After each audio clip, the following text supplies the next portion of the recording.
Sorry, I'm not tall as you think. Good morning, everyone. Well, this is a privilege to be in the midst of students, in the midst of the youngsters. I see you all as the future of our society. And this future needs to be strengthened. This foundation needs to be strengthened. And we need to work in building this foundation. And when we don't have strong foundation, we do not have future. Do you agree with yourself that you are the future and we all are the future? Yes or no? Great. I'm not going to deliver that boring, formal speech as such. I want to be as practical as possible. And because I believe I'm a very pragmatic person, I want to be very practical. And in any event, speech is the most boring thing we can look forward to. But I want to make sure I'll try to engage with your minds as much as I can and to make sure we walk away from this convention hall or auditorium learning something or realizing something, at the same time making a commitment to be agent of that change and transformation that we anticipate in the future. This is my second time to be in the University of Nagaland, or in other words, Nagaland University. I came last year once and we had a good time of just, I would say not a very harsh debate, but very informal kind of debate and sharing ideas and thoughts on different issues. And that was such a great moment for me. So I want to thank the Nagaland University Students Union, and led by its president, for inviting me again on this very auspicious day. So I told my colleague, when students and youngsters invite me, regardless of how small the event may be, I cannot resist, because my heart is with our generation, and you and I are from the same generation. And I always feel that we need to think differently from what has been passed down on us or what has been passed down to us. When we don't do that, we won't see change. And so respected, or I would rather say beloved students and young friends and everyone who is gathered here, I want to just give my gratitude for bringing me here again, once again, to speak on things that I consider it as very, very important and urgent and important for us to understand so that we are able to build the future that we want to build. And Students' Union has not given me any specific topic as such, but I saw the theme of this freshers meet, and I realized that this is a beautiful topic, eunoria, or in other words, eunoia, which is a Greek word. I would not expound further on that word. It's a beautiful word, and it means beautiful thinking or well mind. And this is the place, this university is the place for you to get beautiful on that aspect, and for all of us to get beautiful on that aspect. You cannot build beautiful mind by just studying what the textbook asks you to study, by just passing the exam and scoring a good grade. Like I always say, education is not for job. If you are here in the university just for the sake of job, maybe you're in the wrong place. I would like you to reconsider that. Education is for us to become less stupid. We are born stupid. We all agree with that, right? We were all born stupid, and education cures that stupidity. So I want you to look at education from different perspective. I wish I understood this when I was in the college. I graduated my master's from the Dada Institute of Social Sciences in the year 2013, which is like more than 10 years ago. I may look young, but I'm an ancient person. So we need to redefine education, and I want you to embrace that from here on. In order to have that beautiful mind, I wish everyone in our society understands the meaning of that beautiful mind and what entails to achieve or to embrace that beautiful mind in our life. Well, let me not say a lot of things, let me not define all of this. But what I would like to say is we need to address our fear first. And university should be the place where fear is least concerned. And university should be the place where ideas are prioritized over fear. Ideas are prioritized over the repercussion of that ideas itself. We should be able to speak freely in the university, confront on several ideas, confront with each other intellectually. I believe that university should be the place where the young gladiators like you all confront with each other intellectually in a university, and which, in other words, is called the collegium for the minds. University should be that. And if you're looking for otherwise, something else, then maybe please reconsider that. If you excel in building your minds beautiful, I believe that job is assured. Job will just come by. But when we extra focus on jobs and employment, that's where we fail to learn anything from colleges and universities. My mind opened up when I studied my master's in social work from Tata Institute of Social Sciences, because that's where discussion started. And the whole world was quite open. The whole world opened up to my mind. And I started seeing issues from different perspectives, different angles, and that's where that's how university should be, and that's where we should learn something about our social realities. And when we don't do that, you may be postgraduate, but when you are asked to speak, when you're asked to share your minds on what you believe, tomorrow you'll be leaders, and our men also tomorrow you all will be leaders. And you will be leaders of your own family when you have your wife and when you have your kids. And a man should be able to know how to lead that basic family. And when men fail to do that, it becomes very, very unattractive for a man when men fail to lead. I believe every woman wants their man to lead in such a way that it's honorable, in such a way that it's just beautiful. Do you agree with that, women? Right? It's nothing to do with women are lower or men are higher, but that human natural instinct comes and women expect men to lead. And I want all our men friends to build that commitment, to build that beautiful mind from here. And that's where you are here. Don't be a man-child. That's what I meant to say, right? And for our women, it's a beautiful place for you also to build yourself that beautiful mind for a community to change. The change starts especially from mothers. When I look around nowadays, I see that mother is the source of, or mother reflects, the behavior of the mother reflects the behavior of the children in many ways.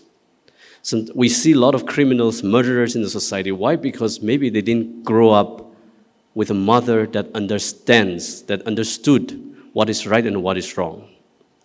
Maybe they were not taught well enough. So I believe that our mothers are the ones who taught us everything when we were young. So as you become mothers, some of you may not, but this is how important it is.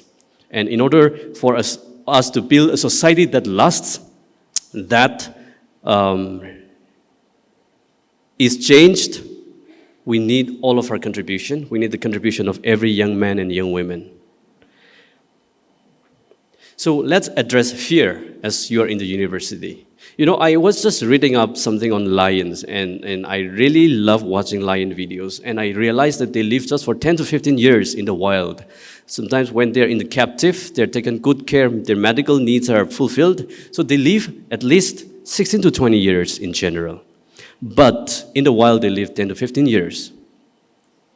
Well, I was just thinking, would the lions live longer if they lived fearful in the jungle?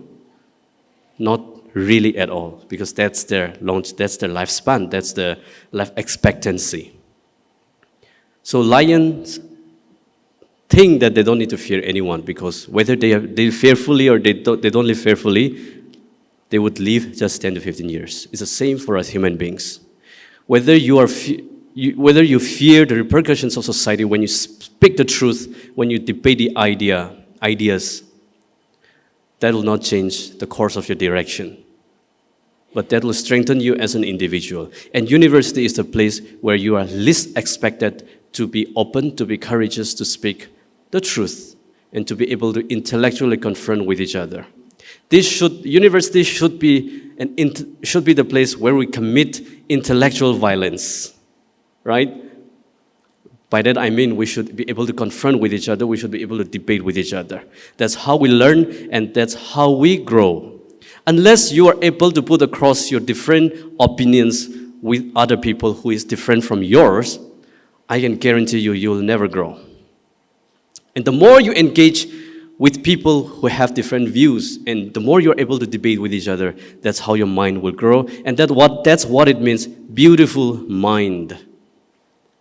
And I know Ling Choli very well. I have known him for about a year. He's so engaged in these conversations, debating in the form of like exchanging of ideas. That's how I honestly believe that that's how we should take university as the place to do that. It's not for us to just come together, study, attend class, and go home. I think if you're thinking like that, you're at the wrong place. And maybe you better go home. But as a responsible citizen, we should be very, very careful with the facts. Without knowing the facts, it's always counterproductive to say what is not right, to say things that are factually incorrect. And when you say something factually incorrect just because you are courageous, that means you are an irresponsible person. So be courageous, but not at the expense of a misplaced charisma or misplaced courage. I think it really demands us to be someone in life that really is separated, that really is set out from the rest. That we should be the called out person who is separate, who is different from the rest of the society. In Nagaland, we have, according to the 2011 census, we have 19 lakh something population. Out of 19 lakhs, I expect that at least about 1,000 of us should be considered as the separated or the called out, set apart people who think differently from the rest of the world. And if we don't do that, how can we expect somebody from your own colony who don't go to university to think differently? So my point that I want to keep reiterating is that we are the agents of that change. We are the agents of that enlightenment for the sake of our society. You know, Naga society is defined by something that is very pervasive and prevalent, but we don't acknowledge it, which is called intellectual dishonesty. Sometimes you think that you're wrong, but you debate it for the sake of debating. Sometimes you think that your tribesman is wrong, but you defend him and support him for the sake of defending him. For the sake that he belongs to your tribe, he belongs to your clan. And that's called intellectual dishonesty. And university should be the place where all this intellectual dishonesty should disappear. And we should get rid of that if we want to cultivate this beautiful mind, well-thinking mind. And if we don't do that, I'm sorry for you, I'm sorry for myself.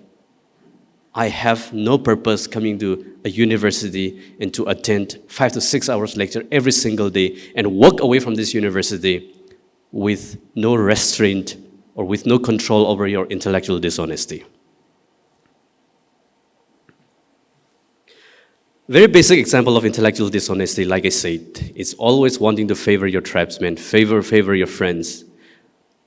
That's something we youngsters should not cultivate anymore. We should get rid of that immediately. I strongly believe in that. And when we do that, that's how Naga society is spoiled, how Naga society has gone sometimes beyond recovery. Because we don't see the truth, we don't seek the truth, we seek on what we are going to get out of it and who is the one speaking the wrong thing, and we end up supporting that. That's intellectual dishonesty. So what kind of society that I want to build? I think I speak a lot about on what is the society that I want to build from here on. I want to build a very tolerant society in the physical sense, No physical confrontation, no attacks on each other, but in every intellectual sense, we should be able to confront with each other, not for the sake of winning argument, for the sake of finding out the truth, because the opponent that I have may actually be holding the truth I haven't seen yet.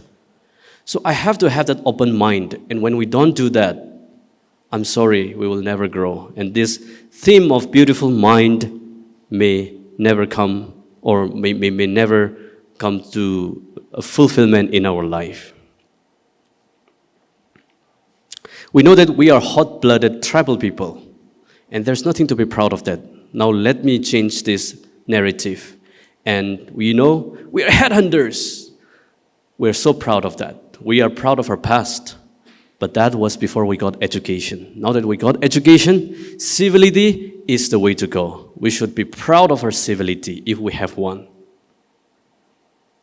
Hot-blooded tribal people is something that I want all of us to get rid of it from today. If you are a gentleman, if you are a person with education, this anger, this temper should not come between you and other people. But intellectual discourse and debate is the only way for a society to grow. You know, the reason why we see too much corruptions everywhere, too much of dilapidated infrastructure, which no one deserves, is because we don't have a discussion. It's because we have intellectual dishonesty and we start favoring people who are doing the wrong thing, just because they belong to our tribe or just because you know them personally.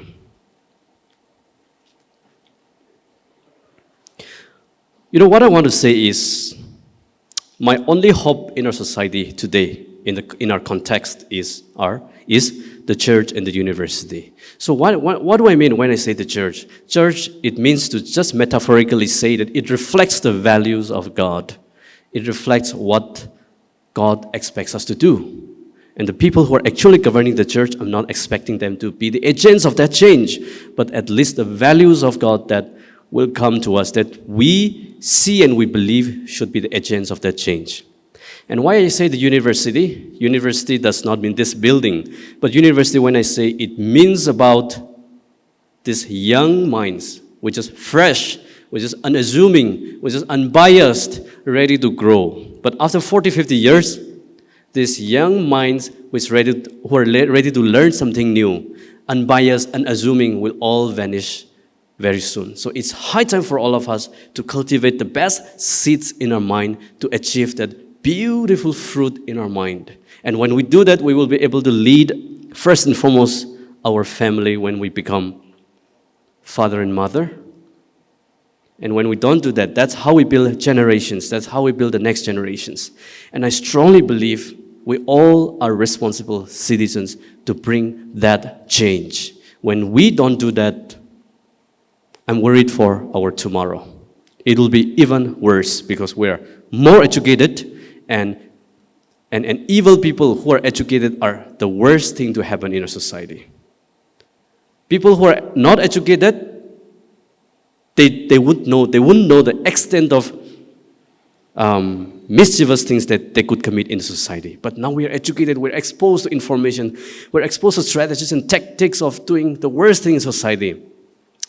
So if we don't transform our mind, our heart from here, then we see, I would rather be prepared for the worst in the days to come. I was reflecting the scripture and I found that Philippians chapter 4 verse 8, it talks about beautiful mind. You know what it says? Finally, brothers and sisters, whatever is true, whatever is pure, whatever is right, whatever is noble, whatever is lovely, whatever is admirable, if anything is excellent or praiseworthy, think about such things. I'm not saying this because I'm a religious, from a religious point of view. I'm saying the scripture, the values of God as our worldview. So don't just segregate religious things from your life. And I don't consider the scripture as a religious thing. To me, it's the foundation of my life. It's the philosophy of my life. You know, when we talk about Buddhism, Osho, We're like, wow, that's sexy. That's so modern, that's so updated. You sound like an intellectual person when you start talking about the values of Buddhism. But when we start talking about the values of Christ, it becomes something like a religious, very dogmatic person. I think we are viewing the values of Christ in the wrong way. So what I would like to appeal is, don't take the scripture as a religious book. Take it as the book that can transform your life, the worldview, your philosophy of life. And when you do that, the real change comes. And since our Christians in our society have taken it as a very religious book, that we have stopped obeying it. But when we read as a book that guides us in our daily life to deal with people, to deal with society, to become that responsible citizens, then I can see the change coming to our society. Don't consider it as a religious book, but consider it as a word and a guidance that is given to us by the supernatural God. I want to appeal that. And when you stop seeing this kind of book, scripture, as a religious book, it will make you more sense. It will make more sense to you. That's what I mean to say. So all this while, I've been thinking deeply about why the United States is far ahead of any countries in the world. Have you ever given a thought on that? Why is the United States so advanced and far ahead of any other countries, almost in every field? Except in one field, maybe India is ahead. In yoga, India is ahead. Why is the United States ahead of any country in the world? It's because they address the very disease that we're suffering from here, from inner society. And the disease that we are suffering, the disease that we have in our society, this is my observation, you can disagree with me, is the mindset that what can my government do for me? John F. Kennedy says, it's a very famous quote, ask not what your country can do for you, ask what you can do for your country.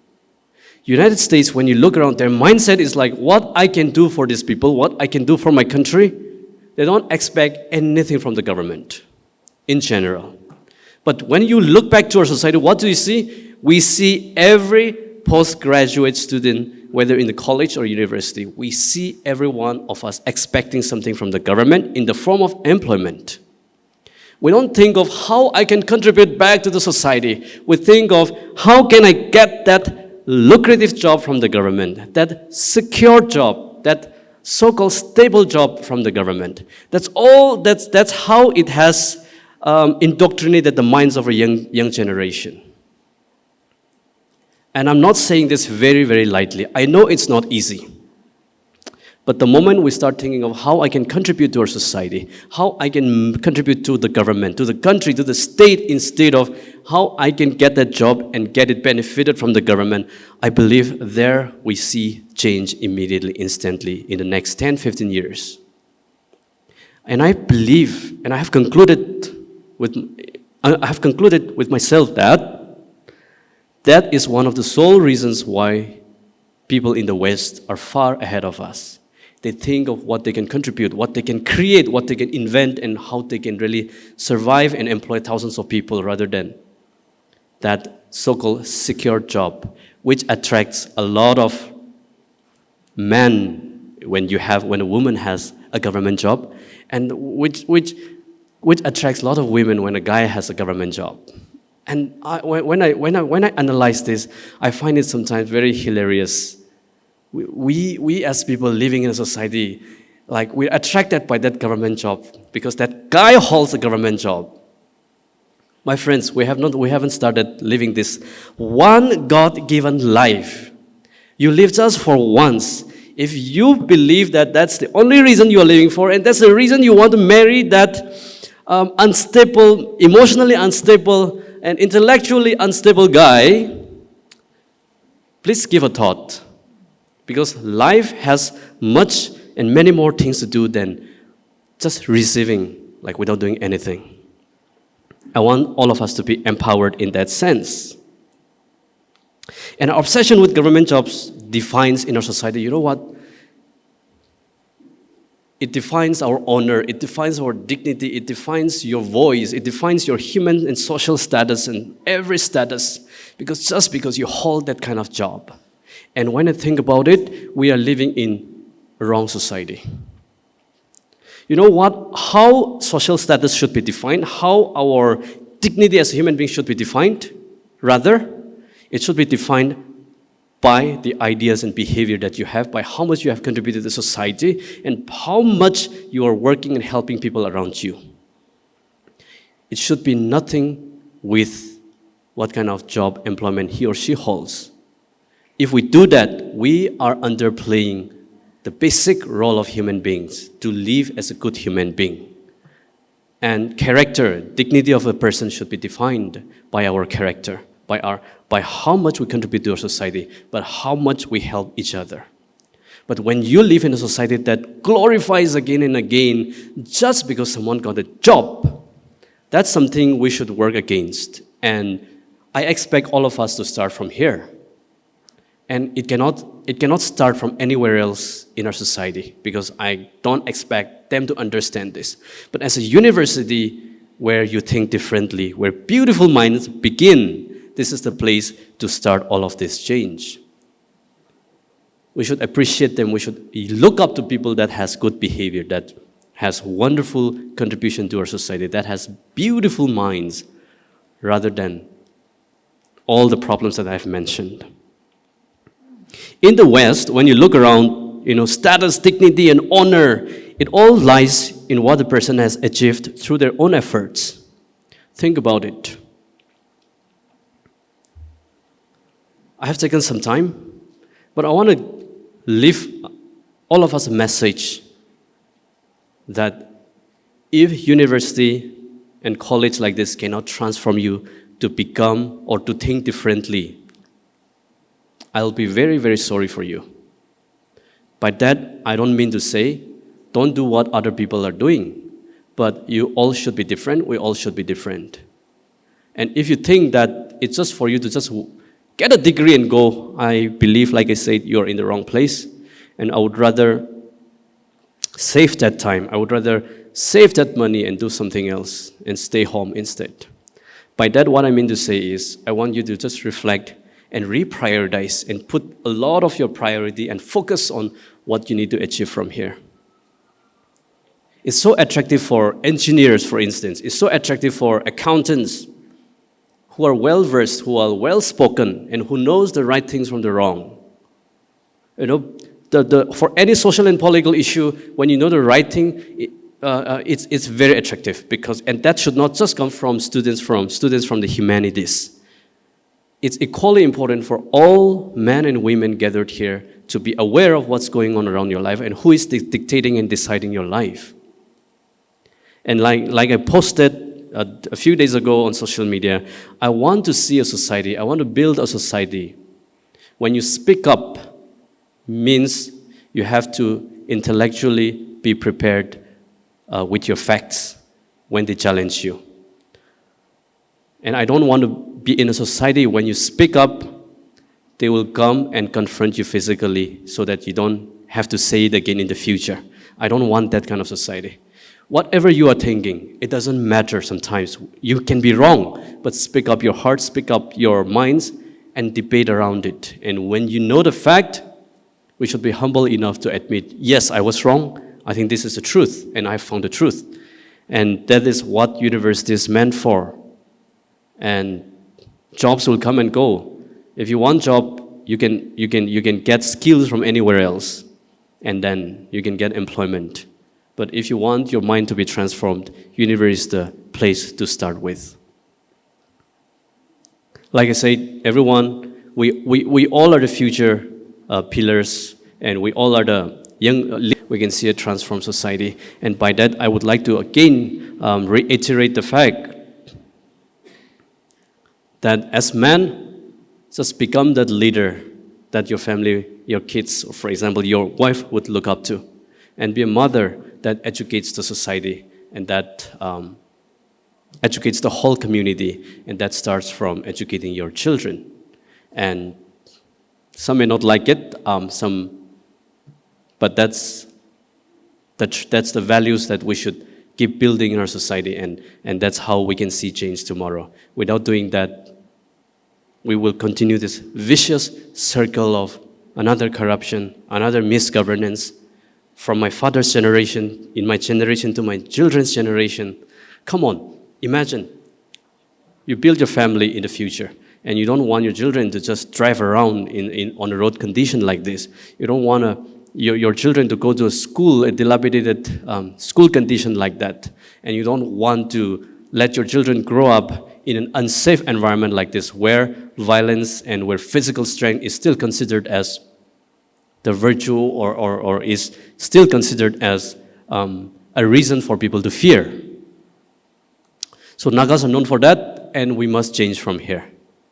And by that, I want to conclude. Ask not what your country can do for you. Let's ask what we can do for our country.